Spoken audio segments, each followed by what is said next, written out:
Bonjour à tous, bonjour à toutes, bienvenue dans ce 7e numéro d'Amicalement Sport. Alors, effectif un peu réduit aujourd'hui, bon c'est comme ça arrive, il y en a un qui s'est pas levé, bon on va pas dire qui c'est mais c'est un Normand. C'est Quentin. Voilà.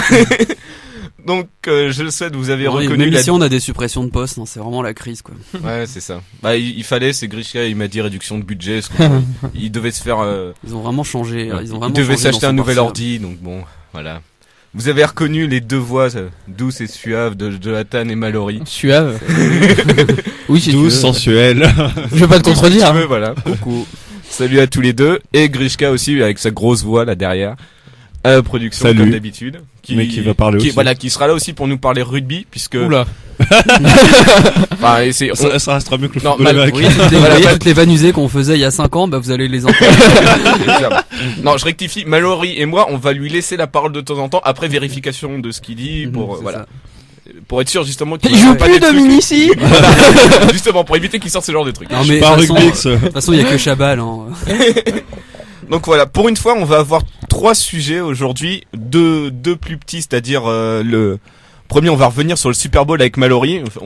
On a un supporter des Broncos parmi nous, Ah oui. autant en profiter Oui. maintenant Oh là qu'il est sur les nuages là, qui est en Je ne suis toujours pas redescendu. voilà, il est pas descendu. Arrête, ça va être tout blanc après dans la cave. Ouais, ça changera. Et on fera aussi un autre Ose pas Le les, sujet- ose sujet pas les, piquant. ose pas les yeux, Jonathan, toi qui es capable de faire les blagues les plus graveleuses dans cette émission, justement. Oui, mais toi t'es le producteur, t'es censé être le mec qui nous arrête justement quand on fait des blagues de merde. Donc Mais là, là, c'est encore pire. Allez, vas-y. Donc un autre petit sujet sur le tennis, c'est notamment le rôle d'Amélie Mauresmo dans le tennis français avec la Fed Cup et aussi en tant que coach Muscu. anti-Murray. Il me fatigue déjà. C'est ça. Et bah, c'est exactement ce non, sujet, mais- les blagues qu'on faisait alors, il y a 5 ans. non mais pour le coup, transition très bien avec le sujet principal parce que muscu, qui dit muscu dit Pika, qui dit Pika dit rugby. Pika. Voilà. Ouais, mais Donc- Pika, il était Moi, je pense plus aux 20 ans de Pokémon quand tu me dis Pika. Mais... Oui, non mais ça c'est parce que D'ailleurs, je crois que c'est aujourd'hui. Mais... Oui, il me donc semble voilà, aussi. sujet principal rugby avec le début des destination. On va revenir sur la première journée et un peu présenter la journée qui s'est passée ce week-end pendant que nous enregistrons. Donc on revient après un jingle et on commence avec le Mallory et le Super Bowl.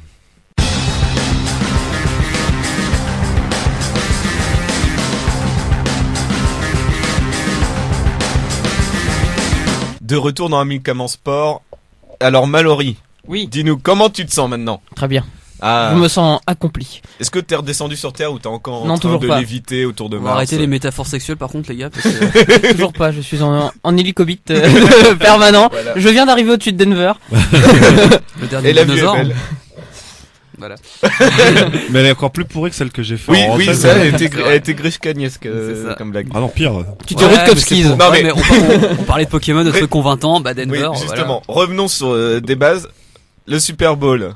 Victoire de Denver Broncos 24-10 contre Carolina. Les Panthers. Donc voilà. En gros, pour présenter la finale, c'était la meilleure défense, les Broncos contre la meilleure attaque, Voilà. Carolina. Mhm. Donc, au final, on n'a pas eu un match. Ce que tu me disais hors antenne, c'était pas un match devant. Si tu voulais comprendre et aimer le foot américain en voyant du beau jeu, c'était pas la bonne finale. Ah oui, non, c'était pas un match offensif du tout, quoi. Les attaques ont été très très mauvaises. Il n'y a pas une équipe qui a passé les 160 yards à la passe pendant le match. Enfin, Il suffit de regarder aussi les stats des deux Oui, quarterbacks. Voilà, ils doivent être ils doivent être à 40% de réussite à la passe sur le match. C'est ça, ils ont à peu près tous les deux les mêmes stats. Ouais. Mais Et- là-dessus, sur la Alors pour Manning, on n'est pas surpris parce que il était 40% de réussite à la passe, en gros, ouais, pour ceux qui connaissent pas, c'est comme quand vous regardez jouer Camille Lopez, quoi, gros, globalement. Ouais, Ouais, c'est ça, c'est un buteur qui a 55-60% de réussite, quoi. Ouais, c'est c'est ça. un peu l'idée. Donc oui, bah 40% c'est vraiment pas bon, surtout pour Cam Newton, puisque Manning il est vraiment en bout de course avec quasiment 20 ans de carrière, donc 18 il est arrivé en 96. Oui, donc il a les bras qui doivent enfin, commencer à trembler. 98, ça. voilà. Oui, pour Ouais. dire à ceux qui connaissent pas trop, en gros, étant donné que c'est un quarterback un peu âgé, on va dire, À 13 âgé. il est beaucoup moins dans les passes longues, ce qu'on aime avec les quarterbacks quand on connaît pas trop. Mm. Il il laisse beaucoup plus son équipe jouer, en plus sur l'assise défensive qu'ils ont, donc, du coup il reste un peu rentré par rapport à son adversaire qui Cam Newton, qui lui pour le coup est jeune, je sais il a 26 ans, ça fait 5 ans qu'il est dans la ligue, il a été élu MVP MVP de la saison la veille du match. Donc voilà, donc c'était le mec pour le coup qu'on attendait à sur des passes longues, des très beaux coups et tout, et il a été massacré par la défense. Il s'est fait détruire par la défense des Broncos, qui a été à un niveau stratosphérique. Et notamment le MVP de la finale, Von Miller, qui est j'ai pas de mots quoi. Il provoque deux fumbles, il fait 2 sacs. Alors 2 fumbles, c'est quand il arrive à plaquer le quarterback et le quarterback perd le contrôle de la balle. Oui, ou n'importe quel joueur. Ou n'importe quel joueur qui perd le contrôle de la balle avant d'avoir fini l'action, puisque l'action se termine après réception que quand le genou ou la hanche est au sol.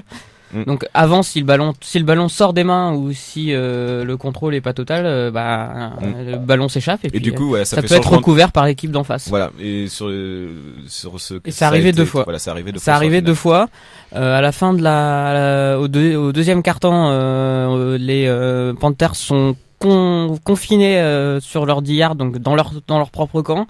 Et 3e et 10, Von Miller surgit, il attrape le ballon des mains carrément de Cam Newton qui s'apprêtait à lancer un ballon. Le ballon sort et les Broncos vont aplatir. Ça. Pour faire des comparaisons, là encore, un peu comme Jonathan avec le rugby, vu que généralement les gens comprennent mieux, c'est comme si une équipe avait une mêlée sur sa ligne des 5. Oui. Et le demi de mêlée, en sortant le ballon, se fait massacrer par le 8 qui du coup perd la balle et t'as un autre qui récupère pour aplatir. En gros, c'est un peu l'idée. Oui, c'était un peu ça, mais c'était la spécialité de Sébastien Thiusbord, s'il nous écoute. Voilà.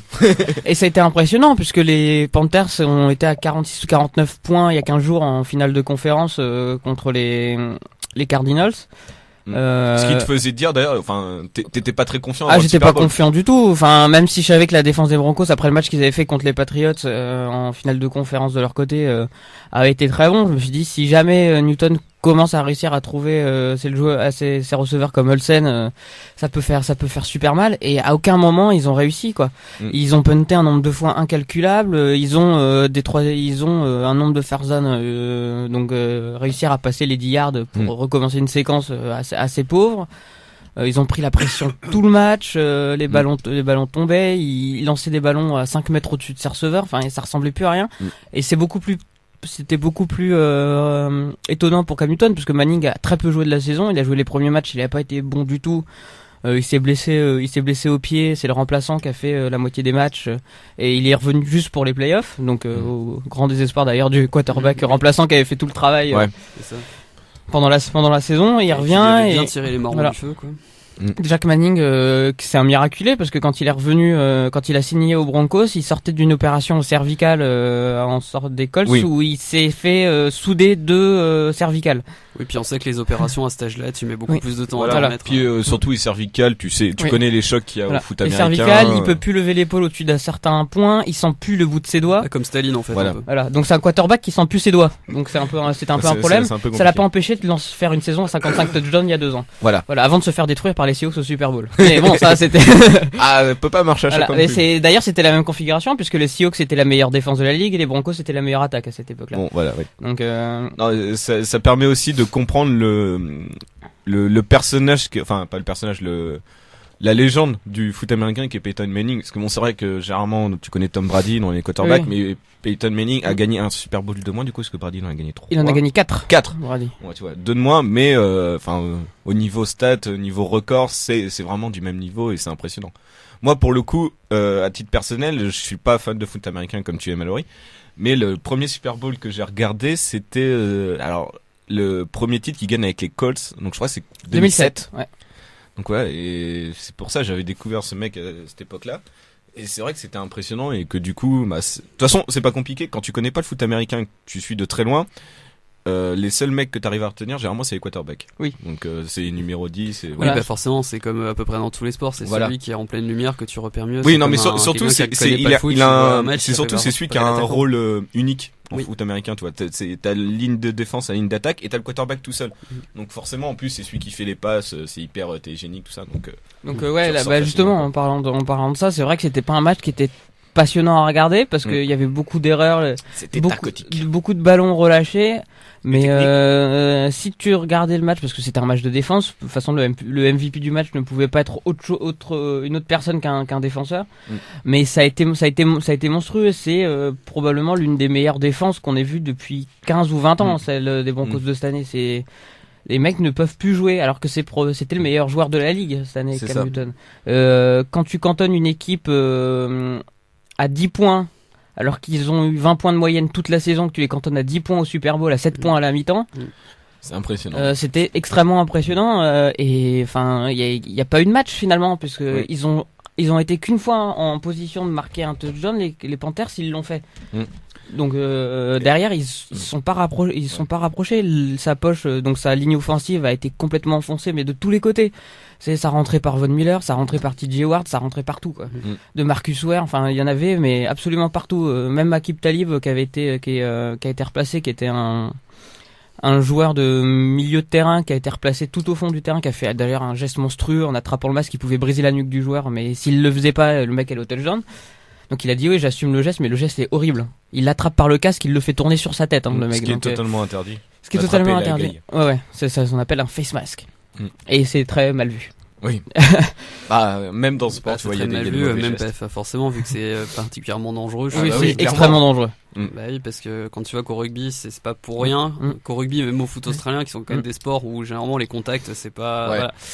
C'est pas de la rigolade, on interdit formellement tout ce qui est au-dessus de la ligne des épaules. De toute façon, le cervical, c'est ce qui est le plus sensible. Bah tu peux tuer quelqu'un sur un plaquage. Ouais, puis t'avais l'expérience des post-saisons et des Super Bowl côté Broncos que n'avaient pas du tout les Panthers, parce que la dernière fois qu'ils sont allés au Super Bowl, ça remonte à des décennies. Oui, alors que les Broncos sur les 3-4 dernières années, ils sont allés 2 fois. Deux fois, et les autres fois c'est finale de conférence. Voilà.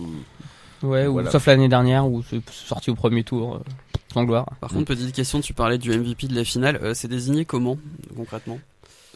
Je sais pas trop à vrai dire comment. Je pense que ça marche comme le talent d'or. Je pense que ça fonctionne un peu comme ça et il doit y avoir des commissaires de la ligue ou des gens accrédités qui votent. Parce qu'après pour le coup vu le match qu'a fait le oui, il fait 6 plaquages de fumble de sac, c'est totalement mérité. C'est monstrueux, ça aurait pu être lui autant que ça aurait pu être TJ Ward qui a fait aussi un match monstrueux dont on parle moins, mais il y a des matchs défensifs où les équipes font un très beau boulot, mais là ça rentrait absolument de partout, les mecs ne pouvaient rien faire. Heureusement qu'ils étaient défensifs parce que offensivement ils ont mis zéro. Et c'était même pas c'est même pas l'équipe offensive qui a mis les touchdowns puisque c'est ils étaient en train de défendre quand les mecs perdent les ballons ou que les Broncos sont allés les piquer dans les mains, donc c'était 2 touchdowns défensifs et Jackson est un joueur défensif. On voit très bien que c'est offensivement ils ont pas une équipe sur ce match là qui était très performante parce qu'ils ont pas mal tiré au pied au final 3 fois. Et c'est alors que voilà, ça c'est un problème, c'est que ça c'est un aveu de faiblesse. C'est un aveu de faiblesse puisqu'ils se sont retrouvés 2 fois dans les 10 yards, c'est-à-dire dans ce qu'ils appellent la red zone où globalement si tu te démerdes bien, ça finit ça va au bout quoi. Et il y a que le deuxième touchdown où d'ailleurs ils étaient en 3e tentative, donc prêts à refaire un field goal parce qu'ils y arrivaient pas. Il a fallu une pénalité pour redonner une première tentative et que les mecs aillent à la hargne pousser la défense jusqu'au touchdown. Donc offensivement, il y aurait pu avoir 2 ou 3 touchdowns de plus côté Broncos si la ligne offensive avait été au niveau, mais de Marius Thomas qui était une des superstars pendant les 2 dernières années, il attrape plus un ballon où il les fait tomber. Manning arrive plus à lancer un ballon correctement. Enfin, il a eu une interception dégueulasse au milieu du match. Un truc où le ballon finit tout seul tranquillement dans les mains de l'adversaire. Heureusement que derrière la défense fait tout le boulot et que les mecs ont pas avancé.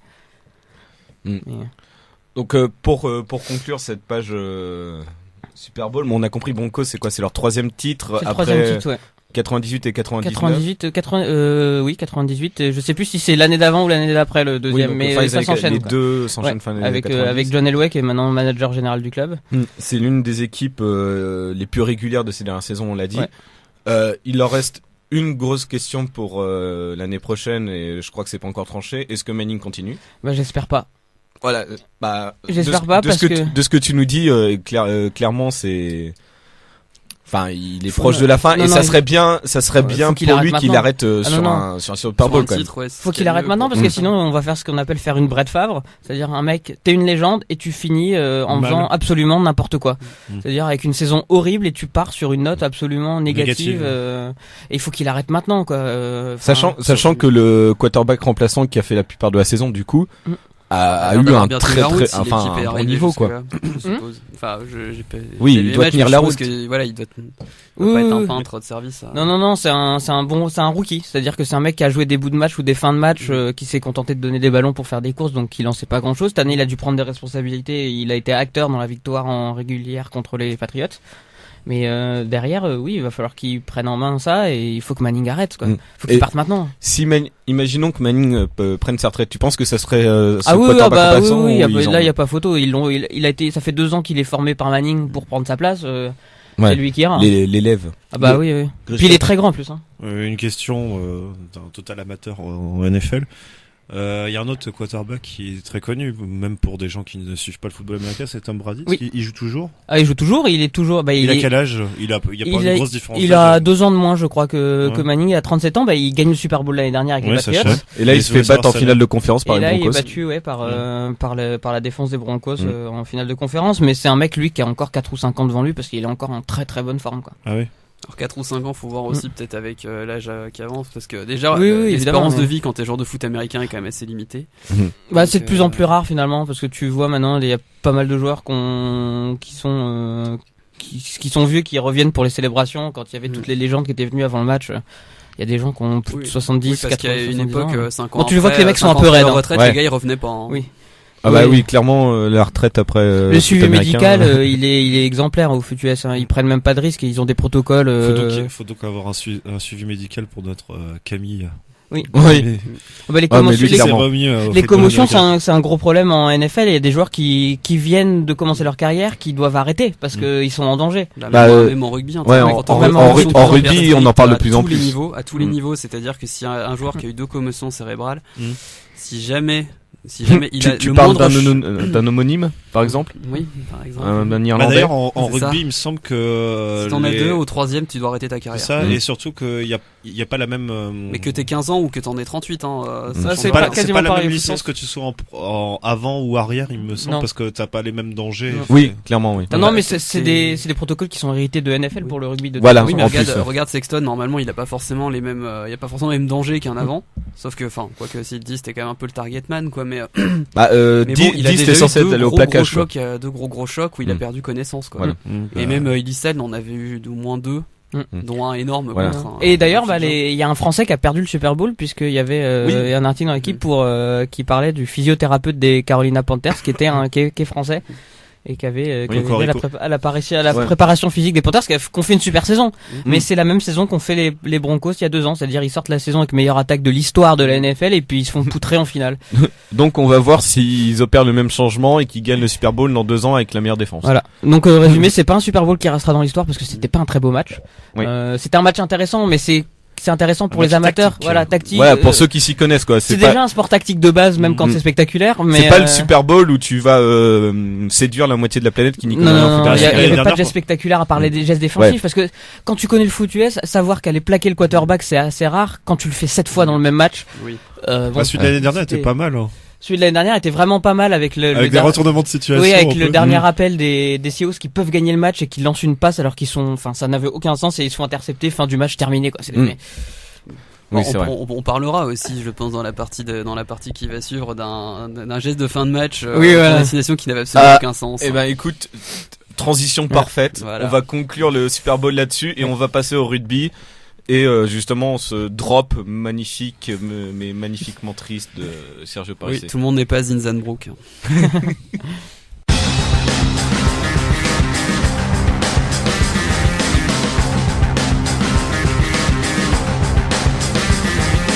De retour dans Amicalement Sport, on attaque le gros morceau de l'émission, la partie rugby. Pourquoi je lui ai donné, je l'ai autorisé à parler? Pourquoi? Parce que je suis le chef. Même si je suis le chef. Ça me lance sur un truc, c'est que j'ai eu le sentiment, d'après les réactions du stade, enfin toi t'étais dedans, que il y a des réactions similaires à ce qu'il y avait pour Chabal quand Vakatava commençait à aller percuter des trucs. Sérieux? Il y avait des sortes de qui sortaient des tribunes. Quand il percutait, oui. Mais c'est pas Chabal, c'était C'est à pas chaque fois qu'il plutôt rentrait, joueur tout le monde qui- faisait ouh. Ouais, Et pas- ça, ouais, mais- si, on l'a eu ça. Pour Ouais. Castro Giovanni. Oui, par contre, Ouais. essaye de faire des jeux de mots avec son nom de famille, ça sera plus compliqué qu'avec Chabal, à mon Vakatava, avis. Vava. Vakatava ma gueule. Ouais, des trucs comme ça, quoi. Non mais Ou alors j'ai tu fais l'impression des faux qu'il y a- noms fidjiens, mais Il y a une c'est espèce raciste. de, je pense qu'il y a moyen qu'il soit un peu le chouchou de Clairement. l'équipe. Non, mais, là. alors, Il y a moyen. pour avoir été En dans plus, le son stade, effort comme tu d'interview d'après match où il disait bon, on sait pas trop s'il va le faire en français parce qu'il maîtrise pas encore très bien. Et le mec il dit en français oui. Alors les mots sont pas très habiles, mais Oui, on il a dirait tout Scott fait. Spedding, un Voilà, peu. il a tout fait en français Oui. quoi. Rappelons, oui, qu'il est fidjien. Il est fidjien. Et qu'il apprend le français. Bon, ça fait 6 ans qu'il est en France, donc il a des bases quand même. Hein, mais Ouais. Mais il a la nationalité française, lui, Oui, on il le elle est en sait cours. ou pas? Il sait Ah, commander. d'accord. le passeport est en cours. Il Ouais, sait c'est commander. pas Il Rory sait commander Cocotte, une quoi. bière. Non, ouais. Non, parce que ça fait 6 ans, il a commencé sa carrière au 15, Vakatava avant d'aller au Ouais. 7. Avant d'aller au 7, oui. Donc il a été formé en France, ça fait 6 ans qu'il est là. Il aurait pu la demander avant même, mais On entendait, si c'est un peu Ouais. le stade frémir quand il allait percuter, notamment quand il a renversé l'arrière italien. ouais, Attends. parce que ça Bah, change. Moi, je pense justement à cette action-là parce que, pour résumer, on accule les Italiens sur leur 22. T'as le demi qui renvoie, mais mal sur Vakatawa. Qui lui, Mauvaise du idée. coup, en tant que Fidjien d'origine et en tant que joueur de 7, il va pas faire la passe, lui, il continue tout droit, il voit qu'il a un seul vis-à-vis, c'est le 15, C'est si pour ça tu qu'il dis faut pas Jonathan. l'associer avec Fofana et Bastaro. Et voilà, et en gros, il va pas chercher à faire un retour intérieur ou un truc pour le réfuter, lui, tampon, direct. On Et dirait- là, on dirait effectivement, qu'il le décrit stade, une action d'Oxford Chamberlain. ça c'est le genre de truc, Ouais. mais en Mais même temps, oui, il le ce côté renverse. C'est un John senti- Alou. c'est le sentiment que j'ai eu, c'est on n'entend pas très bien à la télé la réaction du stade, mais j'ai entendu un petit sursaut On parle du Stade de France. Oui, hein, quand moi, même. moi, je suis toujours très Réaction mitigé Stade sur de le, France. sur les ambiances françaises, mais ça c'est peut-être moi. Oh bah c'est un stade Si, qui est en capable rugby, quand elles sont il sympas veut. dans le sud. Ouais. Ouais. C'est un stade qui est quand même capable de mettre de l'ambiance quand il y a vraiment quelque chose Non qui mais se passe, quoi. non mais il y a un truc, mais c'est limite à ce niveau-là, c'est philosophique, c'est français, tout ce que tu veux. Pas dans le Flamade. Non, mais c'est surtout, moi j'étais dans un virage et j'avais l'orchestre, la banda, la fanfare Oh, juste en dessous. Alors, je suis pas un grand fan, mais On regarde tout le temps. non La mais quand- Peña Bayonette de Non, leur non. coup d'envoi, mon dieu, non, on non, mais l'entendait non, mais celui-là. le pire, c'est surtout que les mecs commencent à chanter sur des pénalités. Oui. Genre Oula. non, silence complet Silence les mecs, complet, ouais. fermez-la. Oui, Et les mecs commençaient à lancer Par contre, les la silences Peña étaient bien Bayona ou des respectés de trucs. l'autre côté, dans l'autre sens. Les silences étaient vachement bien respectés du côté du buteur italien. Oui, non mais en France on est Oui, on est très globalement on respecte à peu près. Mais Sauf quand c'est enfin anglais. la banda qui commence à lancer des musiques là-dessus, mais non les gars, putain. Ça, Mais ça se fait oui. pas. Bah oui, parce que après voilà, les gens sont tombés sur Bézi après le match en disant t'as raté 3 trucs. Alors il y en a 2 qui sont complètement collés au bord de touche. Oui, c'est ça. Alors C'est pas un mauvais match, hein. Et Ah, mais il fait un dans le très jeu, bon il est match parfait. en neuf. Et c'est ce Enfin, que un dit, très bon et c'est match ce en que neuf. dit Guy Noves après le match, c'est que on peut lui reprocher, ok, d'avoir loupé ses premières pénalités. Enfin, on en a eu Ses d'autres qui en ont loupé, hein. Non, mais c'est pénalité, mais voilà, le match d'avant, il en fait 7 sur 7 avec Toulouse. Donc, bah tu sens il a la pression, c'est la première. Voilà. Et Et Honnêtement, au final, il a bien été Tu retiens supplé. que ça alors que le match honnêtement, il a est... été bien rentrer les supplé par 3, il Play. aurait fallu être très Ils fort. sont- hein. Il a Oui. bien été supplé par Plisson ensuite. voilà, c'est On bah, a du coup- maintenant on a l'alternative. Voilà, Pour on tenter. attaque direct du coup l'analyse. C'est vrai que Bézi a eu des défauts au pied, mais dans le jeu a été très intéressant, très ouais, très Extrêmement vif. propre. hein, On rien sort à de dire. 3 ans avec Tius Born, donc ça nous change. Depuis le temps que Ou j'ai Morgan entendu Parra. ça. Aussi. Ouais, mais Parra, si tu veux, a quand même un côté qui te fait vraiment penser à un demi de mêlée, ce que je retrouve pas chez Tivsborg. Oui. Tu vois, le côté Ouais, un peu mais pute, il y aurait- pourrir les regroupements et tout, machin. Ouais, Ah, mais ça oui, c'est il une est vraie pas, pupute, mais il est, Parra, hein. il est pas assez rapide, je trouve. Ah, il est lent, il est même lent. Alors que Il est- non, Bézi, il est lent. Il est lent, et puis Bézi, par contre, ouais, Il est bah, en lent. fait, Bézi a vraiment la philosophie toulousaine, si tu veux. C'est qui à un vraiment moment quand injecté, rapidement, je crois que c'est Bézi, c'était encore Bézi qui était sur le terrain. Bézi est dans un regroupement et je sais plus qui vient sortir le ballon à sa place. Et le ballon il s'est sorti 2 fois plus vite que quand c'est Parra alors que ça devait être un 3/4 un 3/4. t'as une ou 2 fois, bah généralement c'est un 3ème ligne, genre Ouais. Chouli dans ces cas-là. C'est peut-être bien mais, Chouli. Mais il nous a sorti un truc aussi, Bézi, à un moment, c'est il est dans une mêlée qui commence à tourner, il sort le ballon rapidement, il a 2 Italiens sur le dos, il arrive à se retourner un peu comme Malzieu dans la grande époque et puis à se barrer. Oh là. Et ça, j'ai trouvé ça super fort parce que tu sais qu'en général, les mecs ils arrivent plein fer, t'as absolument aucun moyen de les éviter, et il arrive à non seulement rester debout et en plus à éjecter le ballon proprement, quoi. Donc franchement, je demande à voir. Du coup, je vais rebondir sur, tu parlais des mêlées. Alors, on n'a pas été souverain là-dedans et Bah ça, non, puis on a le pack le plus léger donc ça va pas non, mais ça va ouais, pas s'arranger. non mais c'est un truc. Back. Oui, non mais justement, c'est un truc dans la culture française. Généralement, on aime bien avoir des bonnes grosses mêlées machin. On a des bons joueurs, mais j'ai trouvé aussi que, comme tu dis, les sorties de les mêlées, on les faisait hyper rapidement. Ça m'a fait penser à ce que faisaient les Blacks ou la plupart des équipes du Sud pendant la Coupe du Monde. Oui, parce que du coup, s'ils jouent dans l'épreuve de force, ça va justement, je me suis dit, est-ce que c'était voulu de la part de Servat et de Noves de, en gros, suivre le mouvement de ces mêlées sudistes où la mêlée ne devient plus une épreuve de force, mais vraiment un lancement où, en gros, le but du jeu, c'est de faire sortir le ballon le plus vite possible pour lancer. La réponse est quelque part dans la question. Je pense que quand Noves et Servat, si tu veux, quand ils ont vu certainement que les équipes du Sud marchait bien en jouant, pendant la Coupe du Monde, en pratiquant un jeu vachement offensif et tout. Peut-être qu'il va s'inspirer de ça parce que le jeu époque Saint-André, voilà. Je dois être proche au micro. Oui. Pour le coup, je pose la question, mais on en saura plus à la fin des simulations, évidemment, et déjà après le match de ce samedi après-midi contre l'Irlande. Mais j'attends de voir parce que cette charnière Bézi-Plisson m'intéresse bien. Moi aussi. J'ai trouvé quelque chose qu'on n'a pas retrouvé avec les 15 charnières précédentes. Il y a une certaine compatibilité entre les deux. Entre les deux, ils ont joué ensemble en jeunes, en équipe de France aussi. Mais tu voyais, ils avaient jamais été associés ensemble en pro et pourtant ils se trouvaient sans trop de problèmes. Alors que pourtant on a tâtonné sous PSA pour la charnière et il y a jamais eu de truc qui se passait. Et là, effectivement, ça a bien alterné, ça a bien. Oui. Et aussi à titre personnel, on va dire supporter du Stade Français, j'ai été hyper content de la perf de Plisson en deuxième mi-temps. Première mi-temps, il est assez discret. Il gagne le match. Hein. Et en deuxième mi-temps, tu sens il a vu qu'au niveau du pied, Bézi, c'était pas ça. Donc il prend les pénalités et aussi il utilise beaucoup plus son jeu au pied, même pour occuper le terrain, pour trouver des touches. Il le fait. Oui, parce qu'il voyait que justement les Italiens commençaient à bien nous agresser au milieu de terrain, nous poser d'énormes problèmes et finalement de les renvoyer chez eux, ça les a fait. Ça c'est un problème, c'est qu'il y a deux aspects, c'est que déjà sur le premier essai, il y a un truc qu'on n'a pas vu pendant 4 ans, c'est-à-dire une mêlée jouée une pénalité jouée à la main.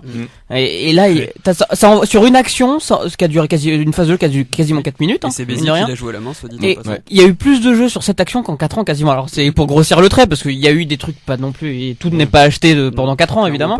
Mais il y a eu beaucoup plus d'intention de jeu déclarée. Alors avec des approximations, mais bon, premier match, on va falloir du temps pour que les mecs se trouvent et apprennent. Donc ça va être difficile de. Moi, je pense même qu'on pourra pas juger Noves avant la fin de la tournée d'automne de toute façon. Comme Lièvremont, son premier 6 nations avait été en dents de scie. Puis par contre, on a vu après ce que c'est. Mais c'est vrai qu'on voit clairement des intentions de jeu. Enfin, on voit clairement que Noves veut tenter des trucs, changer des trucs, ça c'est clair. Défensivement, c'était pas ça, parce qu'on s'est fait quand même bien enfoncer par l'Italie. Et ils étaient plus agressifs. Du stade, c'est l'impression que ça donnait, on n'était pas assez agressifs. La dernière phase de jeu, on recule. On veut pas faire pénalité, donc on recule, mais on se fait quand même transpercer systématiquement, quand même. Mais sur la dernière, on recule, au final intelligemment, je trouve, parce que bon, les Italiens font du pick and go pour chercher la pénalité. Nous, à chaque fois, t'as un plaqueur, t'as personne qui vient. Il manquait un plaqueur systématiquement. Non, mais justement, je pense que c'était tactique. Ils voulaient pas essayer de foutre les mains et de se retrouver en faute. Parce que pardon. Non, pas de souci. Du stade, moi j'avais l'impression que justement ils ne se consommaient pas du tout dans les rucks les Français. Oui, et ça évite en plus les sous-nombres au large. Voilà, pour éviter les sous-nombres au large et éviter de se retrouver en sous-nombre faute. Au large, là tu t'en foutais, c'est avec les Italiens, c'est pas ça qu'ils cherchaient. Hein. Voilà. Ouais, mais finalement en tout cas, des choses très intelligents dans les dernières minutes qui justement évitaient. Mais on reculait un peu trop. Voilà. C'est-à-dire que à chaque fois qu'il y a un mec qui mettait une petite accélération, on prenait 5-6 mètres facilement. Ouais. Et qu'il y a moyen de défendre bien sans prendre systématiquement. Après ça m'inquiète moins parce que quand il faut mettre les barbelés, ça c'est un truc qu'on avait à peu près sous PSA à part le quart de finale. Mais sinon bon, les barbelés ça on arrivait à peu près à le faire, donc ça m'inquiète pas trop. Mais pour finir sur cette dernière action, qui finit de manière assez bizarre. Parce que moi du stade, bon j'étais de l'autre côté du terrain, donc en gros je voyais les Italiens de dos. Et bon, tu voyais clairement qu'ils cherchaient la faute et qu'ils commençaient à comprendre qu'ils allaient pas la voir. Donc moi, je cherchais leur numéro 10, donc qui était leur numéro 10 remplaçant Eimona. Mais à la télé, on voyait aussi quelqu'un qui se reculait, mais j'avais pas calé que c'était Parissé, quoi. Bah non, mais justement, avant ça, c'est pas lui. Il y en a un qui se recule d'abord, qui prend pas le drop. Eimona, pendant 40 secondes avant le drop de Parissé, est en position. Le mec, et je le vois, il est reculé, il fait un pas exprès, enfin, position nickel pour le drop. Et moi je suis à côté de mon frère, je me dis oh putain il est en position, il était quasiment en face, je me dis merde. Genre je voyais trop mal et je comprends pas pourquoi il l'a pas pris. Alors, mon idée, est-ce que Trancon l'a servi en même temps? Je suis pas sûr. Non, mais je me dis, il était un poil loin, je pense, pour lui, parce qu'il devait être la ligne, en gros, la ligne de défense était sur les, la ligne de défense était un peu avant les 22, donc lui, il devait être à 30-35. Et bon, Emona, il venait de rentrer. Je crois pas qu'il ait fait un coup de pied avant de rentrer. Ouais, c'est vrai. L'année dernière, la Coupe du Monde, je me souviens que son jeu au pied, c'était pas non plus Dan Carter, le mec. Donc, je pense qu'il a eu peur, qu'il a pas eu confiance. Et à un moment, il était en position et il part. Enfin, il vient se mettre en ligne d'attaque. Je comprends pas. Et c'est à ce moment-là que Parissier se recule et tente de devenir Dieu. Et il se loupe et il n'est comme. C'est ça. Bah ouais, puis enfin, le drop, c'est vraiment quelque chose que tu n'improvises pas. Oui. Rappelons qu'il en a déjà passé en sélection et avec le Stade Français. Donc t'as vu d'où il était en plus, il avait ses épaules qui étaient face au perche. Voilà, clairement. Du stade, tu vois qu'il a pas la position. Tu peux pas diriger ton ballon. Il faut vraiment qu'elle soit quasi en travers, comme quand tu tapes un coup droit en fait. C'est au tennis, c'est à peu près la même position. Donc si t'es là, en plus tu voyais de face, tu dis bon, vas-y, c'est bon. Même avec la caméra qui écrasait et tout, tu savais que c'était que ça partait. Mais voilà, mais bon, c'est le problème ou l'avantage, je sais pas, à ce niveau-là, c'est que Sergio est tellement fort qu'il peut tout se permettre. Rappelons qu'il a fait un match monstrueux. Ah oui, comme d'hab. que ça reste le meilleur 8 d'Europe. Puis le joueur le plus complet de la planète, accessoirement. Clairement, ouais. Accessoirement, enfin, il peut jouer à peu près à tous les postes, quoi. Donc, sur ce match, je me souviens plus de ses stats, mais je crois qu'il avance ballon en main, genre de 60 mètres. Il doit rater un seul plaquage dans tout le match. Non, mais c'est ça. En plus, du coup, ça lui gâche un peu sa performance personnelle, alors qu'il a encore failli porter l'Italie contre la France. Il met un essai. C'est lui qui met l'essai italien. Oui. De toute façon, voilà, classique. Ouais, le mot l'italien avec le 8 derrière, ça change pas trop. C'est ça. Bon. Mais du coup, est-ce que vous avez vu les autres matchs parce que oui. Du coup, on va. Et c'est la plus courte défaite italienne du tournoi de destination. Oui, micro, ça serait mieux Malo. Oui, c'est vrai. Ils ont jamais perdu avec si peu d'écart. Ouais. De toute façon, ça s'est joué sur peu d'écart. Là, on va sur cette journée. Alors bon, j'ai peur. Pas d'écart du tout. J'ai peur que ça soit un coup d'éclat et que ça soit pas non plus une hausse du niveau italien. Et à mon avis, dans leurs autres matchs du tournoi, ils ont déjà gagné au Stade de France. On les voit pas énormément dans la Ligue Celtique d'ailleurs. Voilà. On voit pas Trévise. C'est ça. Je pense pas non plus que ça soit genre une émergence de puissance italienne ou un truc comme ça. Non. Parissier qui tire. On va déjà voir ce week-end. Ils vont se faire démonter par l'Irlande déjà. Non, c'est l'Angleterre. C'est l'Angleterre. Oui, non, mais ils se font démontrer par l'Irlande pendant le Pays de Galles. Enfin. Oui. Les Gallois, je les sens moins bien, mais après. Voilà, parlons des autres matchs du week-end dernier. Du coup, commençons Écosse-Angleterre et Irlande-Pays de Galles. On va peut-être commencer par Irlande-Pays de Galles parce le match nul. Le match nul et le match notre adversaire du jour, de ce samedi. Les Irlandais. Sans Driscoll. Sans O'Connell, pardon. Sans Driscoll, ouais. Oui, sans Driscoll non plus, tu me diras. Non, mais sans O'Connell. Non, mais c'est pas faux, hein. Oui, d'ailleurs, tu fais bien de le dire. Paul O'Connell, l'immense deuxième ligne irlandais qui prend sa retraite. Pour nous, le jeune des années 2000, ça fait quand même un visage familier en moins. Ça fait quelqu'un à détester en moins sur cette planète. et il a failli jouer avec le RC. Et Jonathan, tu vas pas me contredire. Quand c'est un joueur qu'on déteste, ça veut dire que c'est un bon joueur. Exactement. clairement. Non, regarde, on déteste Owen Farrell et c'est un mauvais joueur. Non, c'est un con, c'est pas pareil. C'est un abruti. Et Mike Brown. Mais Mike Brown, il est courageux, Mike Brown. On doute pas Mike Brown. Mike Brown. Ouais. Là le truc avec les Irlandais, c'est que honnêtement, en Irlande Pays de Galles, j'ai quand même vu un match de très très haut niveau. Oui. Tout, mais avec au niveau de l'intensité. Mais il y avait je sais pas, il manquait quelque chose pour que j'ai l'impression finalement que ces équipes soient imbattables. Ça c'est parce que t'as pas vu la Irlande au début du match. Apparemment l'Irlande paraît en baisse, notamment au niveau des résultats de club apparemment. Oui, mais alors ça faut toujours se méfier. C'est l'équipe nationale à priorité, c'est comme au Pays de Galles. C'est ça, c'est des équipes que tu retrouves toujours au niveau national. Après les provinces, t'as le système de la Ligue Celt et de la Coupe d'Europe. Parfois ils se loupent, mais c'est pas trop comparable, c'est pour ça faut se méfier. Mais c'est vrai que l'impression qu'il y a un réservoir de disques et sans fond. Mais après faut voir justement où ça en est au niveau des deuxièmes lignes justement parce que t'inquiète pas, il y a Tonnerre qui est là, qui tient. T'as deux postes où en Irlande t'as jamais de problème, c'est deuxième ligne et numéro 10. Finalement, les autres ça peut poser problème, mais troisième ligne ça va quoi. Ouais, mais deuxième ligne t'as l'impression que tu trouveras toujours quelqu'un avec le gabarit qu'il faut, avec la vivacité qu'il faut, suffisamment pute dans les rucks aussi. Et 10, t'as toujours, ils en sortent un à chaque fois, quoi. Après O'Gara, t'as eu Sexton, après Sexton, t'as Madigan qui commence à exploser aussi. Qui arrivera en France l'année prochaine, je rappelle. Et qui conduit le jeu, qui est vraiment... Bordeaux. Là, ça peut être ça peut être très intéressant. Le titre devient clairement visible pour Bordeaux, là. Ouais. Déjà que cette année, à mon avis, ils vont pas être loin. Mais ils vont sûrement aller en demi, minimum. Restons sur restons sur le match. En gros, t'as eu la première demi-heure qui était très largement domination irlandaise. Ouais, chacun a eu sa phase. Voilà. Un peu, quoi. Et après, les Gallois ont fait le dos rond. Ils ont pris un essai par Conor Murray, le meilleur neuf d'Europe pour moi. À l'heure actuelle. Ça se tient. Parce que ça fait qu'avec Madigan, ça fait une charnière d'un niveau sympathique. Faut le dire. Après, les Gallois se sont repris en agressivité, surtout. T'as un mec reprenant leur défense inversée qui fait leur force depuis 10 ans. T'as un mec comme Jamie Roberts qui s'est mis à distribuer des caramels gratuitement à tout le monde. Et à faire des passes. Tu vois, il en a fait 2 dans le match, je crois. Imaginez Bastaro qui fait une passe. Il y a la version galloise avec Roberts. Mais Jamie Roberts, il s'appelle pas Jones et ça me perturbe. Ouais. Ni Williams. Roberts, c'est ça. Ouais, il fait un peu de là-bas quand même. Ouais, par contre, sans Alf Penny, t'as l'impression que les Gallois, je sais pas. Même si leur 15, c'est quoi, c'est un Williams, je crois pour le coup. Ils en ont retrouvé un, c'est qui traînait. Il y a pas de Jenkins. Il doit toujours y en avoir un qui traîne. Déjà dans le stade, on a à peu près 150 000, mais. Ouais, c'est ça. Tu me mets un doute, mais je me demande s'ils ont pas encore un Jenkins au niveau des piliers, mais j'ai un doute. Pas impossible. Mais leur 15 est de bon niveau, mais il a pas le jeu au pied d'Alf Penny, c'est-à-dire c'est quand même un gros truc en moins. Des coups de Krawish de 55 mètres. Après au niveau du jeu il est là, mais c'est vrai que sans transpirer. Il te manque ton meilleur joueur. Ouais. Après les ailes, North, on le connaît, toujours extrêmement son puissant, jeu extrêmement poétique. C'est ça, rappelons que ce mec est plus jeune que nous et qu'il a 60 sélections. Il est plus jeune que nous et puis surtout il a un gabarit à la John Alomu quoi. Ouais. Non, John Alomu blanc, Ouais, c'est ça. Non, mais j'ai pas fait.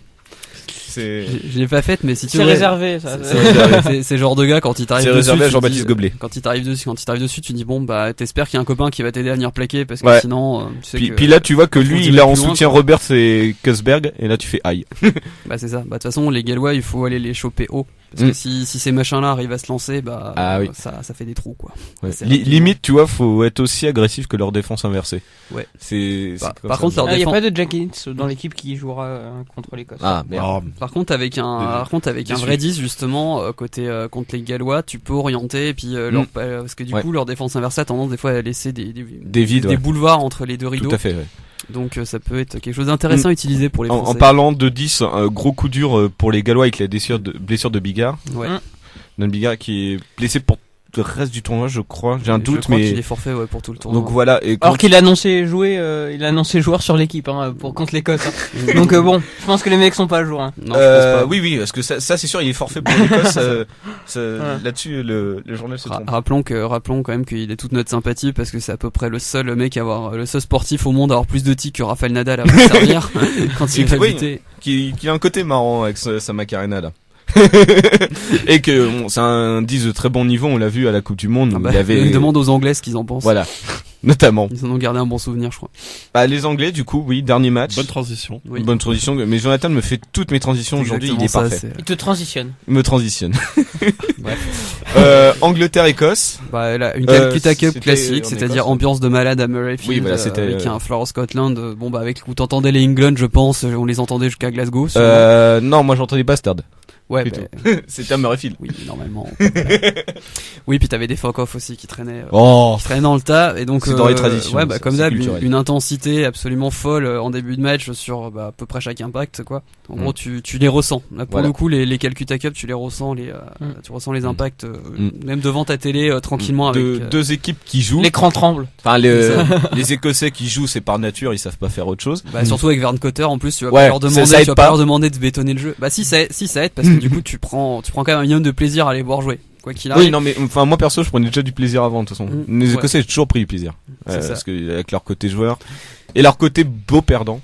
Oui. Enfin, perdant. Et le truc, c'est que t'as vu le match. Ils avaient pas autre chose en même temps pendant longtemps. Là, t'as vu le match de l'Écosse dans toute sa splendeur, c'est-à-dire une équipe qui joue très bien au ballon, qui a des intentions de jeu, mais total sur chaque action, qui joue des pénalités à la main, qui a deux têtes de proue depuis maintenant 4-5 ans, c'est Ledlow, Greg Ledlow et le 15. Oui. Attends. Stuart Hogg. Ouais, c'est Stuart Hogg, ouais. Voilà, qui avec ses relances de pour reprendre des potes journalistes, qui n'a que pour seul malheur d'être écossais. C'est ça. Ah bah c'est le genre de 15 à qui il faut pas rendre un ballon parce que tu sais que niveau des c'est le Gareth Bale du rugby quoi. Ou le Sergio Parisse de l'Écosse quoi. Il est juste pas né au bon endroit quoi. Ah si Sergio avait été français. Même chose pour Ledlow hein. Ledlow en 9 moi je te le prends quand tu veux. Ah mais oui clairement. Mais tu sais que je suis un fan de Ledlow. Mais le souci ce qui leur a manqué aux Écossais comme d'hab, c'est qu'au bout d'un moment physiquement ça tu laisses 2 pieds parce que alors qu'en face les Anglais c'était des machines de guerre froides quoi. Ça attend et puis au bout d'un moment il y a un espace qui se libère. Faut dire que les Écossais ont un vivier beaucoup moins important que l'Angleterre. Bah oui, déjà la évidemment. population est pas la même et puis l'Écosse est un pays de foot plutôt qu'un pays de rugby donc en général. Puis bon, ils ont pas des clubs extrêmement performants. Il y a les Glasgow Warriors éventuellement un peu. Ouais, rapidement quoi. Ça joue à Challenge Cup quoi. Mais déjà ce qui est moche c'est qu'ils ont perdu Tom Evans à 22 ans. Même chose, c'était sur un choc au cervical je crois. Mais il rejoue. Il rejoue à 7, ce qui est aussi une bonne chose vu qu'on est on a le terme alternatif sur les commotions et blessures. Ce qui doit faire sacrément serrer les dents à peu près à son médecin traitant. Ouais, clairement. Son frère joue toujours à Castres. Je crois. Il a totalement disparu des radars lui pour le coup. Oui, mais il était même pas il joue à Castres. Il était même pas dans les 23. Oui, cela dit. Ouais, non mais il a aussi enchaîné les blessures. Donc c'est encore une fois tu sors du match, t'es dégoûté pour les Écossais quoi. Pas autant que leur quart contre l'Australie. Oui. Avec cette fameuse pénalité que machin truc, tu sais toujours pas s'il y avait pénalité. Je vois de la vidéo. Ouais, mais ça va être un. Et pour un petit mot rapide sur nos amis anglais, qui sont. Bon, pardon. Il y avait Owen Farrell sur le terrain, je peux pas. Voilà. Je peux pas dire du bien de l'équipe dans ces cas-là. Non. Il y a McDonald. Non, juste pour dire qu'ils sont un peu comme nous au final, c'est-à-dire bon, ils veulent un peu jouer comme les équipes du Sud parce qu'ils sentent que c'est le bon filon quoi, c'est le bon chemin à suivre. Ouais, mais sauf que eux, c'est pas du tout ce qu'on t'apprend à l'école de rugby quoi. Oui, parce que Vunipola, il a pas compris. Quoi, jouer? Il a compris. Est-ce qu'il a déjà compris beaucoup de choses? Il a compris ballon tout droit taper. C'est ça. Ah ça il le fait très bien pour le coup. Non mais après quand je compare aux Français, c'est qu'ils sont aussi dans un rajeunissement de l'équipe pas mal avec notamment le deuxième ligne qui a marqué le premier essai, dont évidemment je vais plus retrouver le nom là, qui est un jeune anglais qui Monsieur Smith. Moi je suis Monsieur Smith, voilà. John Doe. Donc bref, ils sont aussi pas mal en rajeunissement. Bon, les lignes arrière sont assez jeunes, mais on les connaissait déjà d'avant avec le courageux en 15 et Watson au centre ou Noël et Son of a Beach en numéro 10 aussi. Voilà. Bon, enfin en même temps, il est un peu maladroit ballon en main dans l'embut en ce moment, donc ça peut être drôle. Ouais, non mais je sais pas, ça fait partie des joueurs, je sais pas pour qui j'ai toujours voué une haine et pour le coup sans avoir, mais clairement, mais c'est physiquement. Sans avoir ressenti même une certaine admiration pour son jeu. Bon, c'est un bon 10 quoi, mais je sais pas, il y a un truc. Il y avait lui et Andy Good moi que je pouvais pas avoir. Brive la Gaillarde aussi. Attends, Andy Good, il a 3 classes. Et il y en avait un autre, c'était Toby Flood aussi. Ouais, mais lui, il était plutôt bon. Moi, il y en a un que je détestais, mais parce qu'il était bon, c'était Lorenz Zaglio. Oui, ah oui. Lui, je le mets dans la case des O'Connell, tu vois. Ouais, c'est ça. C'est un bel enfoiré. L'Angleterre qui gagne à l'époque. Voilà, c'est l'Angleterre qui gagne. Donc voilà, bon, on va finir sur les matchs de ce week-end. Évidemment qui se sont déroulés en dehors de nos des bouclages, vous vous en doutez. On a probablement dit de la merde, mais voilà. On pronostique une victoire française alors qu'on a pris fessé, si ça se trouve. Pronostic victoire française, je m'en bats peut-être. Victoire française, je sais pas quoi qu'il arrive, sachant qu'à mon avis, ce sera pas de 10 points. Oui, à mon avis, là pour le coup, je me lance un peu dans le pronostiqueur. Le fait qu'on joue beaucoup plus, qu'on a des attentions de jeu, ça, à mon avis, ça va plus emmerder les Irlandais que notre jeu. Ah bah oui, que le match de la Coupe du Monde, nous n'avons pas joué. Oui, voilà. Parce que ça, on aurait dû ranger hier soir. Parce que ça, ils savent parce qu'effectivement, ça, ils savent le contrer, le jeu, voilà. Dire un truc, si on commence à envoyer la balle à l'aile, pas n'importe comment, mais régulièrement, à mon avis, c'est un peu plus les embêter, ça va leur rappeler les Argentins à la Coupe du Monde et ils vont... Faudrait leur montrer aussi des photos de Vincent Clerc à tous les arrières. Au cas où. Il va revenir un jour, c'est pas possible. Ils vont tous finir en position fétale. Avec beau papa, oui. Au moins pour le jubilé, quoi. C'est ça. Donc voilà, en plus, sur les ailes, ils sont un peu légers, donc face à Vakatawa et Teddy Thomas, le revenant de nulle part, s'il est à l'heure. Oui, s'il pense à aller au match. Lui qui joue pas beaucoup en club. Bah, il revient de blessure surtout. C'est son premier match depuis le retour de blessure. Il a même pas joué avec le Racing, il me semble, ou pas titulaire. Ouais, c'est pour ça que c'est risqué de l'appeler en équipe de France. Non, c'est risqué, mais dans un sens, c'est pour l'intégrer dans le groupe plus que. C'est risqué, mais en même temps, non, oui, il est titulaire ce week-end. C'est pour le coup, on va conclure là-dessus en revenant sur sur l'état d'esprit, sur la stratégie de Guinoves. Il part vraiment avec non, pas les 3 points, pas celle-là, l'autre. Il part vraiment avec une idée de former un groupe pour 4 ans. C'est aussi pour ça qu'il appelle Teddy Thomas alors qu'il a pas joué, ou Antoine Burban en 3e ligne qu'il a appelé dans le groupe alors que ça fait 3 mois qu'on n'a pas vu avec le Stade Français qu'il enchaîne les blessures. Mais ce sont des joueurs pour Burban qui comptent sur la durée. Non mais voilà, pour Burban, il l'a dit texto dans une conférence de presse, et Teddy Thomas c'est clairement le même schéma. Il faudrait être con pour pas compter sur Burban, soit dit en non mais il compte sur eux dans un groupe pour 4 ans. Il compte pour les emmener à la prochaine Coupe du Monde. Donc même s'ils sont pas au niveau de jouer titulaire, tu les gardes. Malo en train de s'endormir dans le monologue de Clément.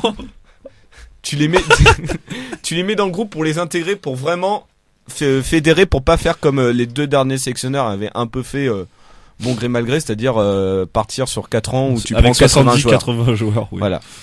C'est une stratégie assumée par Guinoves. Ça me paraît pas idiot, mais bon, après, il est un peu tôt pour tirer des premières conclusions là-dessus. Oui, on fera le point à la fin du tournoi, je pense. Oui, déjà, on aura de très bonnes indications. Je rappelle que sous PSA, notre meilleure place a été 4e. Ouais. Ouh. 4 ans. Et qu'on n'a pas battu les Irlandais depuis 2011. Voilà. C'est-à-dire sous Lièvremont. Et c'est dire. L'année où on finit vice-champion du monde, se dit en passant. Voilà. Ah oui, mais. C'est cette année-là. Complètement. C'était l'année. Ouais, mais non, mais nous étions jeunes. Pas tant que ça, parce qu'on avait un pack qui était absolument infranchissable et tout. Je me rappellerai tu vas encore nous vendre le Dijonais retire, toi, là. Sachant que je te vois venir. On parlera pas du match contre le Pays de Galles, la demi-finale. Ce match n'a pas existé. Sachant que je me rappellerai toujours aussi dans cette Coupe du Sam Monde. Warburton, coucou. Balkany avait approuvé ce match d'ailleurs. La défaite contre les Tonga en poule. Oui. Bon, allez. Mais par contre, on n'a pas perdu beaucoup de mêlées sur les 3 derniers matchs. C'est vrai. Bon, sur cet instant nostalgie, Flash 80, on va faire une pause et on va finir amicalement sport avec ce dernier point tennis.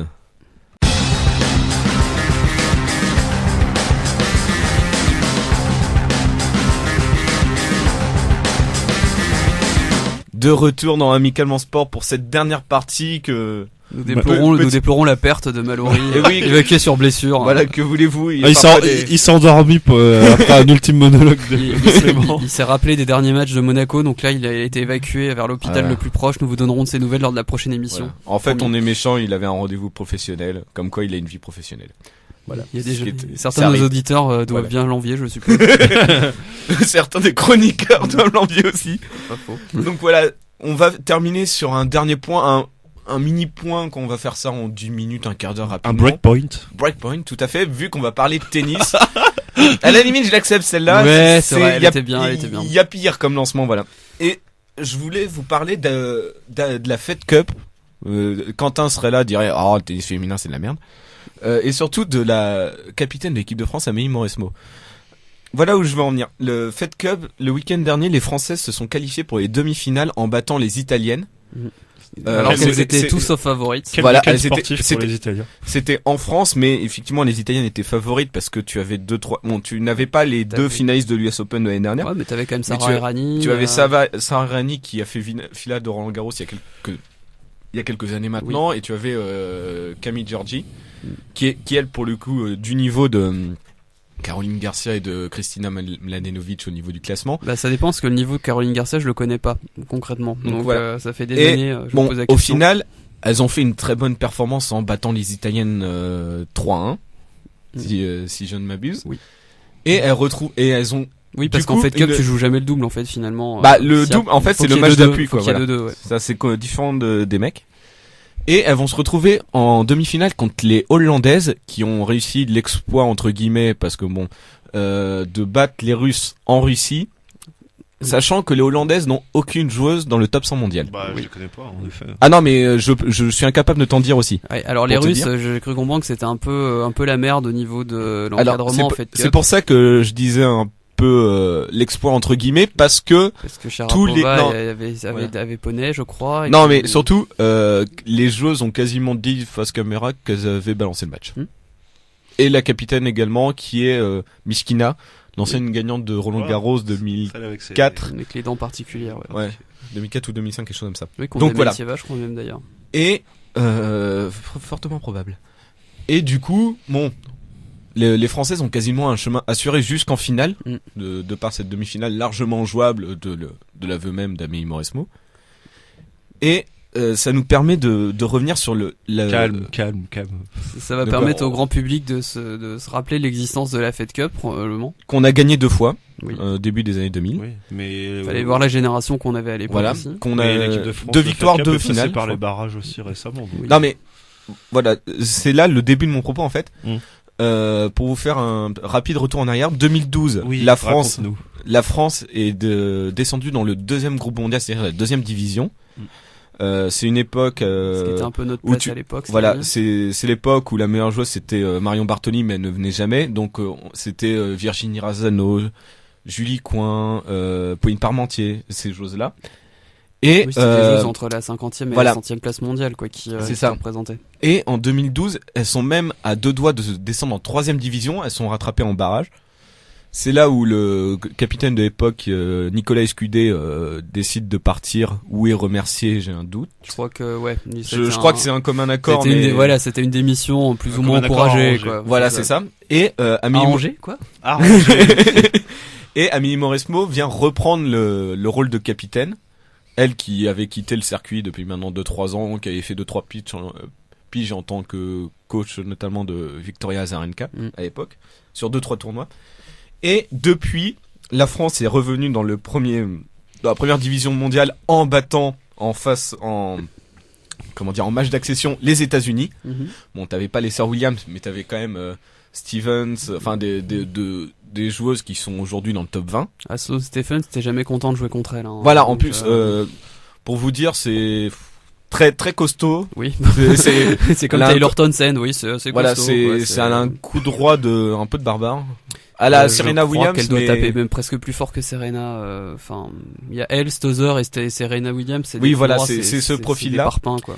Et je me souviens personnellement de ce match parce qu'il était la Fed Cup est encore aujourd'hui retransmise sur France Télévisions. Et à l'époque, c'était aux États-Unis, côte est. Je me souviens plus où, mais sur la côte est.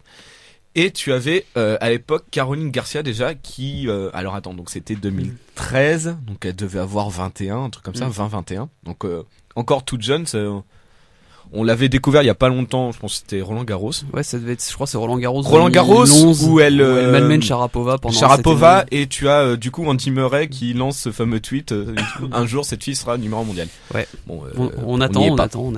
Et je me souviens elle a servi 2 fois pour le match, je me souviens ce jour-là contre Sharapova. Oui, c'est vrai. Et bref, on arrive à battre les États-Unis mais French. Limite facile quoi, alors que les joueuses sont censées être beaucoup plus faites. Que Caroline Garcia, le match contre Stevens, je l'avais regardé, elle l'avait éteinte en 2-7 hyper facilement. Depuis demi-finale l'année dernière de Fed Cup où elles sont sorties par les Tchèques, donc c'est-à-dire une très grosse équipe féminine. Oui. Cette année, elles sont encore en demi-finale et on dit qu'elles ont une très grande chance d'aller en finale. Contre les Hollandaises, oui, il y a quand même moyen. Voilà, sauf que quand tu regardes les joueuses, c'est qui ? C'est Mladenovic 30e mondial. Caroline Garcia 38e. Ouais, mais... tu as aussi Alizé Cornet qui a fait pas mal d'aventures même si elle ne l'est plus là parce que justement elle s'entend pas trop avec Mauresmo qui est 35e mondial je crois.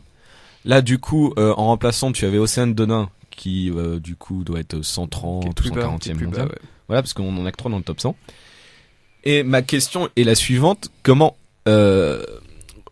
Mauresmo arrive-t-elle à faire un tel esprit de groupe avec des filles au final au classement pour Caroline pour Caroline Garcia déjà c'est l'impression que c'est une joueuse en fait de sélection presque c'est un truc qui est rarissime dans le tennis mais ses grosses performances comme tu as dit c'est quasi exclusivement en fait Cup. En Grand Chelem on attend toujours qu'elle fasse un parcours référence une fois et pourtant Dieu sait que des fois les tableaux peuvent s'ouvrir rapidement en tennis féminin donc pour le moment elle en a pas bénéficié donc peut-être que effectivement ça peut arriver. Et pour Mauresmo, je sais pas. En tout cas, j'ai vraiment l'impression que ça se passe très bien depuis qu'elle est là. C'est bon. Comment dire? Elle a peut-être pas. Elle est arrivée au bon moment. Voilà, en fait, elle est arrivée au bon moment. Elle avait clash une méthode. Bartoli Fédé. Elle a une méthode, c'est-à-dire qui ne plaît pas à tout le monde. C'est un peu pour ça que comment elle s'appelle, Alizé Cornet n'a pas fait partie de ce quart de finale. Parce que bon. Non mais voilà. Elle a un peu pris la grosse tête, la pauvre Alizé Cornet. Non, et puis en gros, c'est Mauresmo elle-même le dit, c'est pas forcément le principe de la Fed Cup et de la Coupe Davis, c'est que le capitaine est à tes côtés au bord du terrain et il te parle à chaque fois que t'es sur le banc. Mauresmo le dit elle-même, c'est pas forcément facile pour tous les joueurs d'avoir quelqu'un qui te parle à chaque changement de terrain en gros. Ouais. Et c'est aussi pour ça que Mauresmo d'ailleurs était vraiment la chef d'équipe de l'époque où elle était joueuse. Donc ça, j'ai l'impression que ça devait vraiment rester. Et pour rebondir sur ce que tu disais sur Caroline Garcia, Mauresmo dit que Caroline Garcia, ça l'aide beaucoup d'avoir Mauresmo qui lui parle. Comme ça, donc ça revient avec ton idée que c'est une joueuse de coupe de c'est le genre de motivation que tu n'as pas dans les tournois. Il y a ça, puis même de dire par exemple, tiens, tu devrais peut-être décaler tes marques d'un pas ou deux sur les retours de service ou quelque chose. Tu vois, c'est une analyse, c'est des conseils tactiques que tu n'as pas, tu n'as pas en temps normal. Tu as de loin, mais et non, t'as pas le droit. Ouais, mais enfin. Historiquement, c'est interdit. Non, c'est interdit. Et c'est pas forcément facile à accepter, mine de rien, ce genre de remarques. Ah bah on voit chez les garçons que ça passe pas toujours, que le pauvre Arnaud Clément s'est fait traiter de tous les noms. On va voir ce que ça va donner avec Yannick Noah. Bon. Ouais, moi j'attends. Qu'on attend comme le Messi, mais on attend de voir. C'est quand, c'est au mois de mars. Moi je l'attends d'un œil très circonspect pour ma part. Surtout vu le niveau de Raonic en ce moment. Non mais par contre ce qui est bien c'est que du coup que ce soit Mladenovic ou Garcia, les deux ont l'air hyper réceptifs à tout ce que peut leur amener Amélie Mauresmo. Tu as un vrai esprit de groupe, c'est le genre d'expression qu'on aime beaucoup, mais ça se voit vraiment quand on a vu là ce week-end là, comment elles ont fêté la qualif, tu sens vraiment que c'est une bonne bande de potes. Amélie Mauresmo est quelqu'un d'assez charismatique, mine de rien, qui a un palmarès long comme le bras aussi. Je pense que c'était certainement leur idole de jeunesse. Rappelons aussi. Du coup, elle a gagné la Fed Cup. Je sais pas si elle a participé aux 2 titres. Elle en a au moins un, c'est sûr. Il y en a un qui est certain. Elle a 2 titres du Grand Chelem, plus un Masters. Plusieurs fois numéro 1 mondial. 2 fois numéro 1 mondial. Donc c'est la meilleure joueuse française depuis Suzanne Lenglen. En gros, c'est la deuxième derrière Suzanne Lenglen pour moi. Donc puis c'est quand même quelqu'un que tu numéro peux 1 mondial à une époque où t'avais les deux Belges Clijsters et puis Justine Hénin, c'était vraiment plus les sœurs Williams au top de leur forme. Enfin surtout pour Vénus parce que Serena est toujours au top de sa forme, mais bref, il y avait une concurrence qui était féroce et elle arrivait quand même à les dompter régulièrement, donc vraiment avec un jeu très complet pour l'époque, je me souviens, un revers à une main. Voilà, un très revers rare dans le tennis féminin. Comment dire, une forme physique, une densité physique qui était rare pour l'époque et ce qui lui a valu des vannes toutes de mauvaises plus ou moins douteuses, mais les mêmes que ce qu'on fait encore sur Serena aujourd'hui, quoi. Voilà. Ouais, mais non, franchement, il y a quelque chose qui peut se passer avec cette équipe parce que finalement que ce soit la Coupe Davis ou la Fed Cup, pour t'en sortir, il faut pas uniquement compter sur ta tête de série pour qu'elle batte les plus faibles, parce qu'il faudra quand même que tu ailles chercher les 3 autres points. Voilà, tout à fait. Et du coup, je vais finir ce point tie break comme disait Grishka sur une question. On sait que Mauresmo breakpoint, excuse-moi. Point break. On sait qu'aussi que Mauresmo est la coach d'Andy Murray avec globalement de la réussite parce que depuis qu'elle est coach, il a fait il a gagné un grand chelem. Il a fait finale de l'Open il y a 15 jours. Oui, comme d'hab. Bon, face à Djoko, il peut pas grand-chose. Donc du coup, ma question serait vu qu'elle arrive aussi à entraîner un mec, ne faudrait-il pas vraiment un jour qu'elle fasse un choix, qu'elle fasse soit un choix, soit qu'elle se mette à la Coupe Davis et entraîner les mecs? Même si j'ai peur que les mecs ne soient pas. Pourquoi pas à voir. Moi, j'ai peur que les gars refusent. Parce que c'est toujours ça le problème dans le tennis, c'est que tu demandes l'avis des joueurs. Et je vois pas des gars tout ça se faire. C'est d'ailleurs ce qui va poser de gros problèmes aux mecs dans pas longtemps. Mais là, pour le moment, les calendriers correspondent. C'est-à-dire qu'après l'Open d'Australie, t'as un gros creux dans le calendrier, que ce soit masculin ou féminin, et donc qui lui a permis de se concentrer à fond sur la Fed Cup. Rappelons 2 choses que avant Guy Forget par exemple a entraîné et les filles et les mecs en même temps à l'époque entre 98 2004 quelque chose comme ça. Oui, ça avait duré quelques temps en plus. Voilà. Et que c'était plutôt bien passé. l'une des Govan qui remplace. Voilà. l'un des aspects aussi qui fait que Amélie Mauresmo et la Fed Cup, équipe de France de Fed Cup, ça fonctionne bien, c'est que en gros, elles ont eu un accord avec les filles sur le fait qu'elle était aussi coach Andy Murray, donc qu'il y a peut-être des sessions d'entraînement de Fed Cup où elle serait en retard parce qu'il y a tournoi avec Andy machin. Et en gros, elles se sont mises d'accord dans le calendrier. Les filles ont accepté ça, qu'elle était aussi coach individuel. Mais je crois qu'elles s'arrangent, les filles, pour être à peu près sur les mêmes tournois, du coup. Voilà. Le long de la saison, tout au long de la saison. Voilà, du coup, elles arrivent à se retrouver et en plus d'un esprit d'équipe, t'as vraiment un calendrier cohérent d'équipe de France. Oui. Et ça, c'est quelque chose de très intéressant. Que tu n'as pas chez les mecs, parce qu'on va aller jouer, par exemple, on va jouer dans les dom-toms, c'est en Martinique, je crois, en Guadeloupe. Guadeloupe, j'ai un doute. Guadeloupe. Ouais, attention. Alors attention pour nos auditeurs entiers, hein, désolé pour la. De toute façon, confusion. c'était censé être à l'une, puis finalement c'est à l'autre. Donc on va dire ça comme ça. D'accord, non, puis et c'est pas forcément une question c'est une très excellente chose qu'on s'exporte un petit peu, c'est juste qu'à ce moment-là de la saison, sachant qu'il y aura déjà eu les allers-retours avec Indiana Wells et puis l'autre dont je me rappelle jamais le nom. Tonroto ? Non, dans le désert. C'est peut-être Las Vegas. Enfin non, c'est pas celui-là. Bref, on s'en fout. Et du coup, ça va t'imposer un nouvel aller-retour en avion en pleine saison, donc à voir. Pour conclure aussi, sur les sceptiques par rapport à Yannick Noah, dont je fais partie. Oui, moi aussi, malheureusement. Je pourrais pas te donner une. Rappelons aussi, du coup, que pour comparer avec Amélie Mauresmo, que c'est une grande championne, comme on l'a dit, qui a un caractère de championne qui va avec. Ah bah, tu deviens pas numéro 1 mondial si t'as un bisounours. Hein. Les joueuses ont aussi du caractère. Même si Mladenovic et Garcia ont l'air d'avoir un caractère beaucoup plus conciliant que celui d'Alizé Cornet par exemple, ou de Marion Bartoli. Mais rappelons que ces trois éléments qui existent chez Mauresmo et la Fed Cup, on les a aussi chez les mecs. Oui. Donc au moment de faire le bilan même pour Arnaud Clément, ce qu'on a fait, ou futur bilan de Yannick Noah, faudra aussi se rappeler de ça, et pour pas justement mettre genre l'ego en élément totalement incompatible avec la Coupe Davis et en facteur de défaite annoncé, quoi. Mais là où je serais plus impressionné, ce serait limite si Amélie Mauresmo arrive à faire revenir Tatiana Golovin, tu vois. Bon, elle est maman maintenant, je pense que elle est très bien sur les plateaux de télé. Elle est retraitée depuis c'est 19 ou c'est 20 ans, je sais plus. Elle a arrêté quoi en 2008, un truc comme ça, ouais, donc ça fait longtemps. Donc voilà, c'était un dernier petit mot pour globalement pour féliciter le travail d'Amélie Mauresmo, le très bon travail d'Amélie Mauresmo avec des joueuses qui sont là la victoire contre l'Italie était nette et sans bavure. Voilà. En espérant à titre individuel que Mladenovic et Garcia explose enfin sur un grand chelem, juste sur un, pour déjà se donner la confiance. Mladenovic, c'était quoi? C'était l'US Open où elle fait 8e ou quart, où on se dit que ça pourrait servir de déclic. Sur du dur.